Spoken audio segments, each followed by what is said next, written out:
کہ ہم صحت مند رہیں. کوشش یہ ہونا چاہیے کہ ضروریات زندگی ہمارے بچوں کے لیے، ہماری اولاد کے لیے ہم فراہم کر سکیں اور اچھے سے فراہم کر سکیں. یعنی اگر آپ غریب بھی ہیں تو آپ محنت کریں اور آگے بڑھنے کی کوشش کریں. وہی میں عرض کر رہا تھا کہ شاید ہم یہ پیغام نہیں پہنچا پاتے کہ فقیری پہ باقی نہیں رہنا ہے.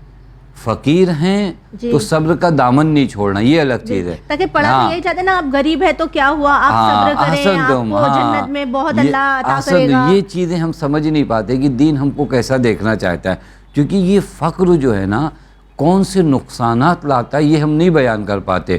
یعنی حضرت نے یہاں پر بیان کیا فقیری تمہیں دین سے دور کر دے گی، فقیری تمہاری عقل کو بیکار کر دے گی. حتیٰ حضرت امیر فرماتے ہیں فقیری کا ایک سب سے بڑا پرابلم معلوم ہے کیا ہے؟ فقیری تمہیں دوسروں کی نسبت بدبین بنا دے گی. بدبین یعنی دوسرے کے بارے میں غلط سوچو گے اور لوگ تمہارے بارے میں غلط سوچیں گے. یعنی آپ غور کریں، یہ فقر کی پرابلم ہے.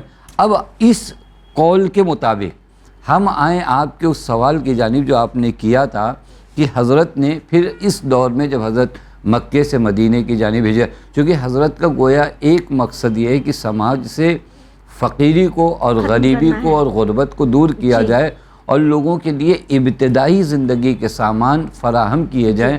اور نہ صرف یہ کہ لوگوں کو ابتدا میں کچھ روٹیاں اور کچھ کھانے بنوا کے بانٹ دیے جائیں، بلکہ ایسا کچھ کیا جائے کہ ان فقیروں کو غنی کیا جائے. اور شاید آج ہمارے سماج میں ایک بہت اہم چیز ہے، میں عرض کروں آپ کے اس چینل کے ذریعے، کہ ہم جب اہل بیت علیہ الصلوۃ کی سیرت میں دیکھتے ہیں نا، وہ فقیر کو صرف اس کی ضرورت بھر نہیں دیتے، وہ فقیر کو اتنا دیتے ہیں کہ کل غنی ہو جائے. یعنی ہدف یہ ہوتا ہے کہ فقیر کے فقر کو دور کیا جائے، نہ کہ فقیر کے آج دوپہر کے کھانے کو ہم نے ختم کر دیا، ارے ہم خوش ہو گئے کہ اب کیا کہنا، ہم نے اتنے فقیروں کو کھانا کھلا دیا. مقصد تھوڑا بڑا رکھیے، کل کے دن یہ فقیر آپ کو دکھائی نہ دے.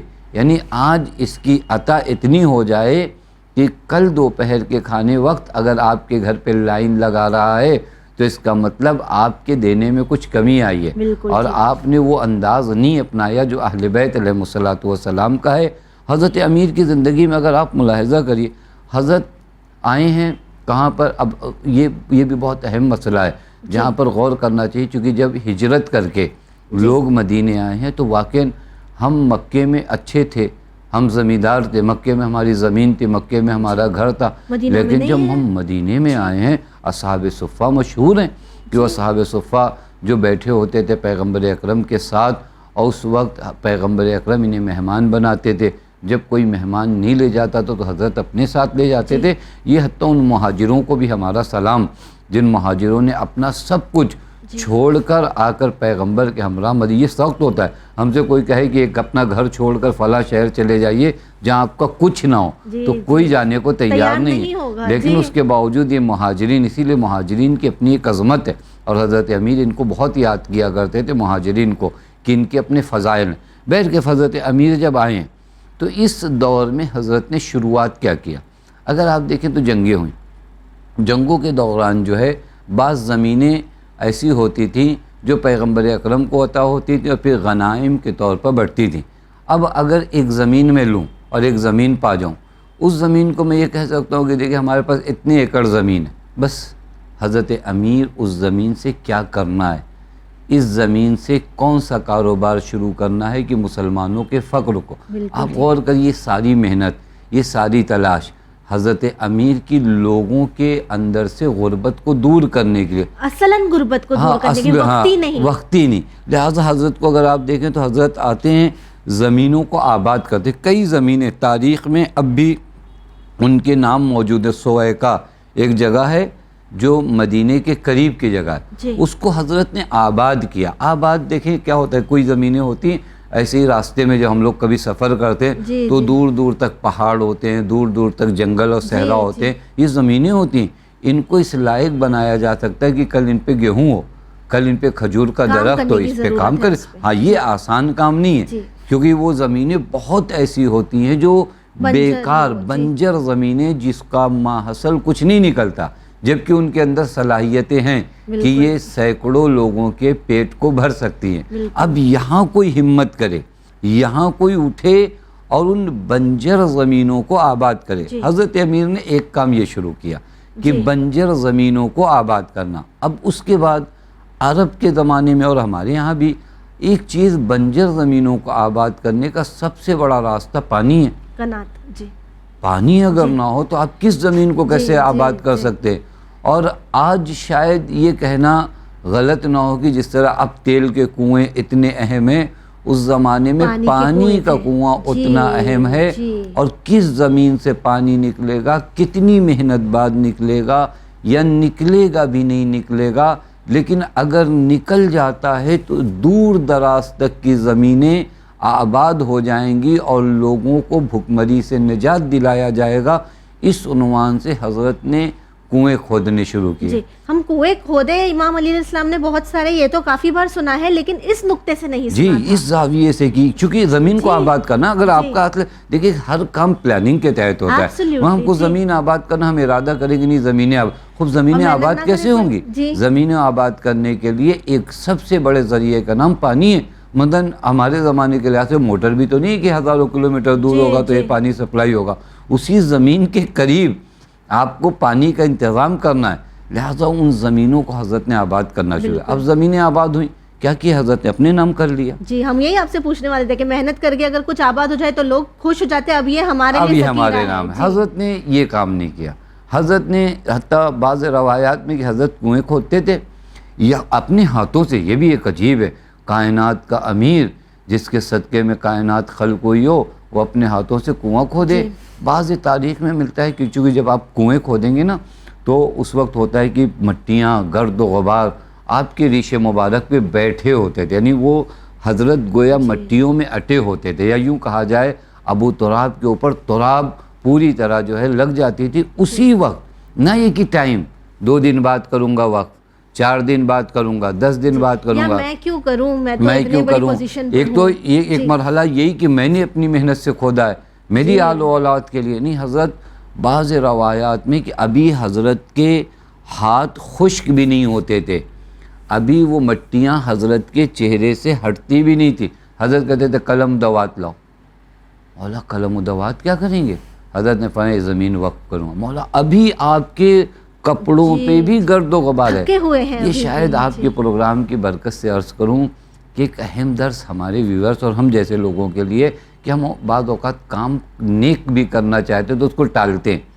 ٹھیک ہے ابھی تو ہم زندہ ہی ہیں نا، ابھی ہم کہاں مر رہے ہیں، انشاءاللہ جاتے جاتے وصیت کر کے جائیں گے، ہماری اولاد یہ کرے گی.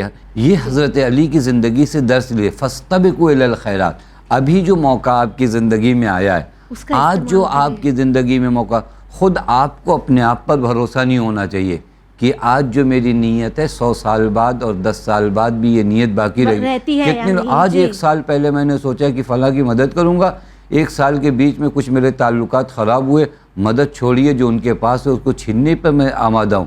اس کا مطلب یہ کہ آج اگر تمہارے دل میں یہ کیفیت آئی ہے تو یہ اللہ کی جانب سے الہام ہے، فوراً اس پر عمل کرو. حضرت امیر کی زندگی میں یہ خود سویکا، ینبو نام کی زمینوں کا باقاعدہ، جو زمینیں پیغمبر اکرم، شاید پیغمبر اکرم نے یہ کام جو حضرت امیر کے حوالے کیا تھا کہ بار بار اس طرح کی زمینوں کو دیتے تھے، حضرت آباد کرتے تھے ان زمینوں پہ.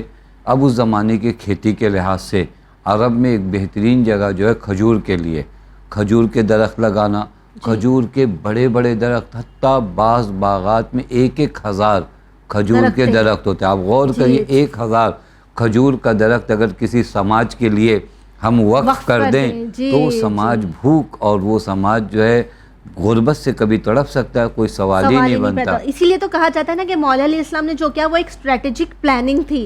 جی مولا صاحب، اگر ایگریکلچر کے علاوہ ہم مولا علیہ السلام کی زندگی پر نظر ڈالیں تو ہمیں ٹریڈ کرنا یعنی تجارت کرنا، ساتھ ہی ویونگ وغیرہ کرنا، سلائی بنائی، اس کی بھی بہت ساری ایسے سٹوریز ملتی ہیں جو مولا علیہ السلام نے لوگوں کو سکھایا جس کے ذریعے ان کی آمدنی شروع ہو سکے. تو ایسے کوئی واقعات ہمیں ملتے ہیں؟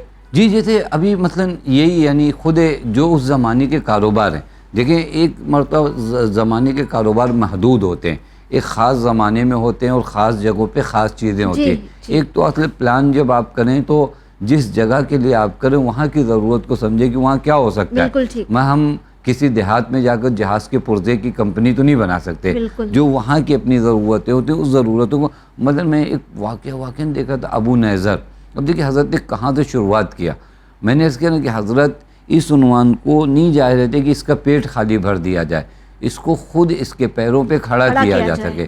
یعنی ہم آج بھی ایک پلان یہ ہونا چاہیے کہ ہم کسی غریب کو اگر اٹھائیں تو کل اسے اس لائق بنائیں کہ وہ 10 غریبوں کو اٹھانے لائق بنے.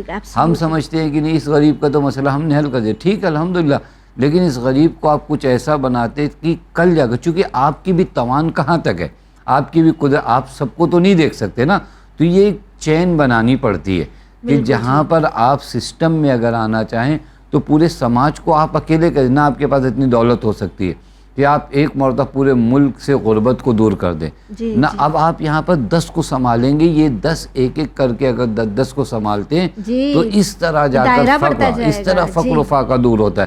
نہ میں کہوں کہ نہیں جو میں کروں گا میرے ہی گھر پہ آ کے سب کو کھانا کھانا ہے, میرے ہی گھر پہ سب, تو اس طرح حضرت امیر نے کیا کہ ابو نیزر یہ حبشے کے رہنے والے تھے, حبشے سے آئے, حضرت نے پورا کھیت ان کے حوالے کر دیا. حبشی یعنی آج کی زبان میں افریقہ. ہاں افریقہ, اور یہ وہاں کے اچھے آدمیوں میں تھے. بعض مقامات پہ ملتا ہے کہ وہاں کے بادشاہ کے لڑکوں میں سے ایک لڑکے تھے, اور وہاں کے حالات خراب ہوئے, ان کے والد کی بادشاہت چھنی اور لوگوں نے ان کو مارا. یہ غلام بن کر کہاں پر آئے, مدینے آئے. اب آپ دیکھیں حضرت امیر اس کو, یہ آدمی جو بادشاہ کا بیٹا ہے, نہیں شہزادہ, یہ کس مرحلے پر ہے, یہ اس مرحلے پہ کہ ٹوٹا ہوا ہے. حضرت امیر کیا کریں, اس ٹوٹے ہوئے انسان کو پھر دوبارہ کھڑا کریں. انداز کیا ہے, حضرت امیر نے حوالے کر دیا کہ یہ کام کرو. حضرت نے پانی, حضرت نے باغات, حضرت نے یہ چیزیں ان کے حوالے. اس کے بعد یہ خود مستقل ہو گئے, یہ خود اپنے قدموں پہ کھڑے ہو گئے. حضرت نے حتیٰ بعض مقامات پہ ملتا ہے, ہم ایک جگہ دیکھ رہے تھے, یعنی کوشش و تلاش میں کیا حضرت جو سکھانا چاہ رہے تھے لوگوں کو. حضرت بعض مقامات پہ ملتا ہے کہ کچھ لوگ مسجد میں بیٹھے ہوئے تھے. حضرت نے پوچھا اور بہت ہی سر چھپائے اور یوں ہی, حضرت نے فرمایا کون ہیں یہ لوگ, تو کہتے ہیں رجال الحق, یہ لوگ خدا والے لوگ ہیں. حضرت نے فرمایا یہ لوگ کیا کرتے ہیں, تو کہا یہ لوگ ایسے نیک لوگ ہیں. اب دیکھیں آدمی مولا کے ذریعے, یہ لوگ اتنے نیک لوگ ہیں کہ اگر انہیں کوئی دیتا ہے تو کھا لیتے ہیں, کسی کے سامنے ہاتھ نہیں پھیلاتے, اور اگر کوئی نہیں دیتا تو یہ چپ چاپ رہتے ہیں. حضرت نے فرمایا ان سب کو مسجد سے باہر نکالو. کتنا بڑا پیغام ہے. حضرت نے فرمایا ان سب کو مسجد سے باہر نکالو. مولا یہ بڑے عزت نفس والے لوگ ہیں, کبھی مانگنے نہیں جاتے, کبھی کسی کے سامنے ہاتھ نہیں پڑھتے, نماز, اگر کسی نے کچھ دیا تو کھا لیتے ہیں, کسی نے نہیں دیا تو یہ بیچارے کچھ بولتے ہیں. حضرت نے کہا ان کو مسجد سے باہر نکالو, یہ دین نہیں ہے. حضرت نے کہا توان تلاش, یہ کس نے تم سے کہہ دیا کہ کوئی تمہارے ہاتھ ملا کر رکھ دے تم کھا لو, تم کو خود اٹھنا ہے, محنت تمہارے اندر. یہ دیکھیں یہ غربت دور کرتی ہے, یہ ایک سماج کی فکر کو چینج کرتی ہے. میں کبھی سوچا خود ہم اپنے گھر میں کبھی سوچے نہیں ہمارے بڑے بھائی تو کما رہے ہیں, ہم کیوں کمائیں, ہمیں تو سب مل ہی رہا, ہمارے ابا نے تو سب کما کے رکھا ہے, ہمیں کیا ضرورت. آج کے یوتھ کا جو مسئلہ ہے یہ پرابلم آپ دیکھیں اس زمانے سے. ہم کبھی حضرت امیر کی زندگی سے ان چیزوں کو سیکھیں. لاکھ تمہارے پاس چیزیں ہوں, لاکھ تمہیں وقت پر کھانا مل جا رہا ہے, لیکن تمہارے اندر جو لیاقتیں, تم اپنے اندر کی صلاحیتوں کو کیوں مار رہے ہو. حضرت نے کہا یہ نہیں خدا والے نہیں یہ لوگ. یہ مسجد میں بہت دیر تک نماز پڑھ لینے سے کوئی خدا والا نہیں بنتا. اگر کوئی اپنے اہل و عیال کے لیے جا کر بازار میں حمالی کرتا ہے تو وہ اس مسجد میں فالتو بیٹھنے والے سے کہیں افضل ہے. ایبسلیوٹلی. ایک بہت ہی بڑا پیغام جو ہمارے ویورز کو گیا مولا علیہ السلام کے اسٹریٹجک پلاننگ کے ذریعے, اسٹریٹجک چیریٹی ٹیچنگ سکلز کے ذریعے, کہ گھر بیٹھنا, نماز پڑھنا, قرآن پڑھنا, مسجدوں میں جانا یہ ثابت نہیں کرتا کہ آپ خدا والے ہیں. آپ کو ضرورت ہے کام کرنے کی, اور اگر آپ کے پاس اتنا اختیار ہے, آپ لوگوں کی مدد کر سکتے ہیں, تو انہیں 2 وقت کا کھانا نہ دیں, بلکہ کچھ ایسا سکھائے کہ وہ خود بھی 2 وقت کا کھانا کھائے اور دوسروں کے بھی کام آئے. یعنی یہ حضرت نے اپنے پورے سے, حتیٰ جناب میثم کے زمانے میں مشہور ہے, جناب میثم کھجور کی ایک معمولی سی دکان بھی آپ نہیں کہہ سکتے, لیکن حضرت امیر شوق کے عنوان سے یہ کائنات کا امیر جس کے عرش پہ لوگ منتظر ہیں حضرت کے زیارت کرنے کے لیے, کہاں جا کے تشریف جناب میثم کی ایک دکان پر. یہ خود ہمارے نوجوانوں کے لیے اس بات کی تشویق ہے کہ دیکھو اگر رزق کے حلال کی تم تلاش میں ہو نا تو امام وقت آ کر تمہارے پاس بیٹھتا ہے. یہ شاید آج ہمارے لیے بہت اہم ہو کہ ہم یہ چیک کریں کہ ہم رزق کے حلال کی تلاش میں نکل لیں, کام جی کیا کر رہے ہو یہ معنی نہیں رکھتا، جی رزق حلال کی تلاش میں اگر بالکل نکل۔ جی مول صاحب، اگر ابھی ہم رخ کریں اس چیز کا جسے ہم کہیں گے اسپیکنگ اپ اگینسٹ انجسٹس، تو یہ ایک ایسا وقت تھا کہ جب مولا علیہ السلام دیکھ رہے تھے کہ جو قریش تھے وہ غریب لوگوں کو پریشان کر رہے تھے، ان کا حق مار رہے تھے، ان پہ ظلم کر رہے تھے، آپ کے پاس کوئی پوزیشن نہیں تھی، آپ کے پاس کوئی اختیار نہیں تھا، لیکن پھر بھی اپنی جان کو خطرے میں ڈال کر لوگوں کی مدد کرنا، غریبوں کی مدد کرنا، یہ ہمیں آج کے دور میں کیا پیغام دیتا ہے کہ جب ہم غزہ میں ظلم ہوتا ہوا دیکھتے ہیں اور ہم یہ کہہ کر چپ ہو جاتے ہیں کہ ارے ہم کر ہی کیا سکتے ہیں؟ یہ چیزیں دیکھیں، یہ ہوتا ہے کہ ایک انسان جو ہے نا اپنے آپ کو، اپنے جی ضمیر کو دباتا ہے اس طرح کی باتیں کر کے۔ معلوم ہے کیا ہوتا ہے، ہم لوگ کبھی کبھار دوسروں کو دھوکہ دیتے اپنے آپ کو دھوکہ دیتے ہیں۔ یعنی ہمارے اندر ایک ضمیر ہے جو ہمیں چلا کر کہتے ہیں کہ نہیں، تمہیں مظلوموں کے حق میں بولنا چاہیے۔ جی پھر اس کے بعد ہمارا شیطان جو اندر سے وہ بہکاتا ہے، خود تم بول کے کیا کر لو گے؟ تو یہ ہمارے ضمیر کی آواز کو دبانے کے لیے بھی جو ہے ہمارے اندر ہی ایک آواز آتی ہے جی جو ہم کو، ہمارے ضمیر کی آواز یہ نہیں بتاتا کہ نہیں، اگر تم نے جو ہے ظلم کے لیے ایک پتھر بھی درمیان سے ہٹا دیا تو کم سے کم اس حد تک تمہیں سمجھا جائے گا کہ تم ظلم کے مخالف ہو۔ بالکل حتی ہمارے یہاں تو روایات میں اتنا ہے کہ اگر تم قدم نہیں اٹھا سکتے، تم ظالم کا کچھ بگاڑ نہیں سکتے، تو کم سے کم تمہارے اندر اس کی نسبت دل میں نفرت آئے۔ بالکل جی یعنی یہیں سے شروعات ہونی چاہیے، اور یہ دل کی نفرت دل میں رہ نہ جائے، یہ دل کی نفرت ظاہر ہو۔ یہ اگر آپ دیکھو کہ آپ کیا کر سکتے ہو، آپ کے اندر کیا چیز ہے کہ آپ تھوڑی دیر کے، میں آپ کی خدمت میں عرض کروں، یہ تھوڑی دیر کے لیے بھی اگر آپ نے ظلم کو روک دیا اور ایک مظلوم کو اگر آپ نے بچا لیا، اور ایک مظلوم پر ایک تماچا پڑنے سے بھی آپ نے اگر بچا لیا، تو آپ سے امام زمان خوش ہیں۔ خوش ہے، یہ وہ absolutely۔ درس زندگی حضرت امیر ہے۔ میں آپ کی خدمت ایک مثال دوں، حضرت امیر کو ابھی کوفے میں لوگ پہچانتے بھی نہیں تھے کہ حضرت چونکہ کوفے میں رہ نہیں رہے تھے۔ ایک خاتون رو رہی تھی، حضرت نے فرمایا کیوں رو رہی ہو؟ کہ مولا میں کنیز ہوں، میں جو ہوں گوشت، اور بعض روایات میں ملتا ہے کھجور، جی میں لے کر نکلی تھی، اپنے مالک کے پاس گئی، ان لوگوں نے کہا یہ پسند نہیں ہے، اسے واپس لے لو۔ میں اس دکاندار کے پاس گئی، اس نے کہا میں واپس نہیں لوں۔ اب آپ غور کریے، ہمارے یہاں سے ارے اتنی چھوٹی چیز کے لیے آپ نے ہم کو بلایا۔ ہمارے جیسے مولوی یہ آ کر کہہ سکتے کہ اتنے بڑے مولانا کو آپ نے اتنی چھوٹی چیز کے لیے بلایا۔ کون مولا؟ امیر کسی کو بھی بھیج سکتے ہیں کہ جاؤ اس دکاندار سے کہو کہ واپس لے، بالکل جاؤ کہو کہ میں نے بھیجا ہے۔ حضرت امیر کیا اس کام کی اہمیت کو بتا رہے ہیں کہ دیکھو اگر کوئی مظلوم تڑپ رہا ہے نا، تو علی جیسی ذات جس کا ایک ایک لمحہ کائنات کی سب سے عظیم فضیلت کا حامل ہے، وہ خود جائے گا، دکان پہ جائے گا۔ حتیٰ بعض روایت میں کوئی دکاندار نے حضرت کو دھکا بھی دیا، اور حضرت نے کہا چلو یہ بھی برداشت ہے، بس یہ کرنا کہ یہ کھجور جو ہے اس کو واپس لے لو۔ آپ غور کریے، یعنی یہ ایک مظلوم کو حضرت نہیں دیکھ سکتے۔ یہ شاید ہمارے جیسے لوگوں کے لیے درس ہو، اس حد تک بھی ہم نہیں کر سکتے۔ مطلب آپ وہ واقعہ دہرا سکتے جو قاضی شرح والا واقعہ تھا کہ ایک شخص مولا علی کو عدالت میں لے کر چلا جاتا ہے؟ احسن، تم اس کو بھی اگر آپ دیکھیں تو وہ عدالت حضرت امیر ہے۔ مثلا ایک لا ہے، ایک قانون ہے اسلام کا، اس قانون کے تحت مثلا اسلام میں ایک قانون ہے کہ اگر ایک سامان آپ کے ہاتھ میں، تو اس وقت اگر میں یہ کہوں کہ میرا ہے، تو مجھے کیا ہے گواہ پیش کرنے پڑیں گے۔ اس غیر مسلمان نے حضرت کی زرہ کو چرا لیا، جی اب حضرت نے کہا یہ زرہ میری، اس نے کہا نہیں یہ زرہ میری، اب زرہ تو ہے اس کے ہاتھ میں، جی اس نے کہا چلو قاضی کے پاس، قاضی کے پاس حضرت گئے۔ اب یہ خود جانا ہی بڑی بات ہے، تاکہ مولا علیہ السلام کی حکومت تھی۔ ہاں وہی بتا رہے ہیں، خود جانا ہی بڑی بات ہے۔ اور کوئی حاکم ہو تو کہ پورے قاضی اور یہ وہ سب کو بلاؤ ادھر، پہلی بات تو پہنچیں گے نہیں کہ ہم حاکم۔ حضرت گئے، حضرت جانے کے بعد حضرت نے کہا کہ یہ زرہ میری ہے، اس نے کہا یہ زرہ میری ہے۔ قاضی بھی دیکھیے، قاضی عادل امام کے سامنے جری ہے، وگرنہ اور کوئی حاکم ہو تو قاضی جملے بھی نہیں کہہ سکتا ہے۔ یعنی حضرت امیر کی حکومت میں آسان کتنا تھا قانون کو جاری کرنا۔ قاضی نے کہا کہ قانون کے مطابق مولا یہ چیز ہے اس کے ہاتھ میں، تو اس کو تو گواہ لانا نہیں ہے کہ اس کی ہے، گواہ آپ کو لانا ہے، آپ لے کر آئیے۔ حضرت نے فرمایا میرے پاس گواہ نہیں ہے، تو قاضی نے کہا میں ان کے حق میں فیصلہ کروں گا۔ حضرت نے کہا فیصلہ کر دو۔ اب دیکھیے کچھ بھی نہیں، اسلامی قانون حضرت ہزار زاویے سے ثابت کر سکتے تھے، لیکن اس کے بعد لیکن تاریخ میں ملتا ہے یہ وہ اخلاق علی تھا کہ یہ لے کر چند قدم ذرا گیا پھر لوٹا، حضرت کے قدموں پہ گرا، کہنے لگا یہ حکومت خدائی حکومت کے علاوہ کسی اور کی ہو ہی نہیں سکتی، جہاں مجھ جیسے ایک کسی کو نہ پہچاننے والے شخص کے لیے بھی قاضی بڑی آسانی سے فیصلہ کرتا ہے حاکم کے خلاف۔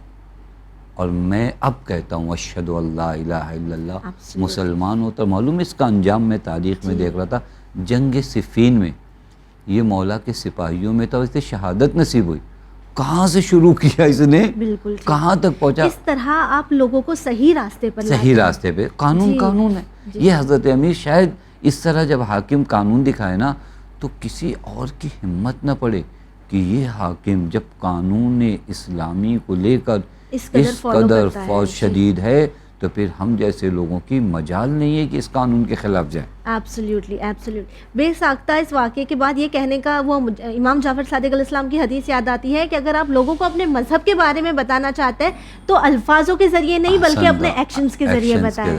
ایبسلیوٹلی مولانا صاحب آپ کا بہت بہت شکریہ۔ آپ کا بھی شکریہ۔ اللہ ویورز آپ سے آخر میں بس یہی کہنا چاہیں گے کہ مولا علی علیہ السلام کا شیدائی ہونا، اپنے آپ کو حیدری کہنا، علی والا کہنا کافی نہیں ہوگا۔ اگر آپ صحیح میں علی والا بننا چاہتے ہیں اور اگر آپ کے پاس کوئی پوزیشن ہے، ایک طریقہ ہے جس کے ذریعے آپ لوگوں کی مدد کر سکتے ہیں، تو ضروری نہیں ہے کہ آپ ریشن کٹس بانٹیں، ضروری یہ ہے کہ آپ لوگوں کو اس قدر مدد کریں، ان کے لیے کچھ اس طرح کے ذریعے بنائیں جس کے ذریعے وہ اپنی آمدنی خود حاصل کر سکے اور اس کے بعد وہ دوسروں کے کام آ سکے۔ یہی وہ راستہ ہے جو ہمارے مولا علی علیہ السلام نے ہمیں بتایا ہے۔ اسی امید کے ساتھ ہمیں دیجیے اجازت، پر بنے رہیے چینل ون کے ساتھ پیغام انسانیت۔ شکریہ۔